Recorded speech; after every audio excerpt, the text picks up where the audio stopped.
প্রবেশ করেন এবং তাদের পিতার রিসালাতে বিশ্বাস স্থাপন করেন। নবীজি নবুয়ত লাভের আগেই তারা উন্নত নৈতিক গুণাবলী অর্জন করেছিলেন। ইসলামের পর তা আরও সুশোভিত ও সুষমামণ্ডিত হয়ে ওঠে।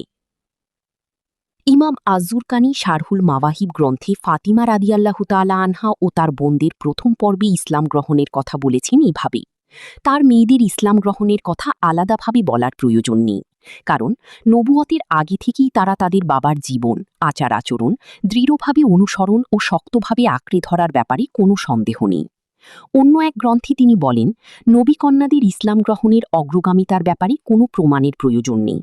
সর্বাধিক সত্য, সর্বাধিক অভিজাত পিতৃত্ব এবং সবচেয়ে ভালো ও সর্বাধিক স্নেহময়ী মাতৃত্বের ক্রোড়ে বেড়ে ওঠার কারণে তারা লাভ করেছিলেন তাদের বাবার সর্বোত্তম আখলাক। বাবার কাছ থেকে নৈতিকতা এবং মায়ের কাছ থেকে বুদ্ধিমত্তা লাভ করেন। সুতরাং তাদের ইসলাম ছিল স্বচ্ছ ও স্বভাবগত ইসলাম। তারা ঈমান, নবুয়ত, উন্নত নৈতিকতার ছায়ায় বেড়ে ওঠেন। আসহাবী রাসূলের জীবন কথা 6/338।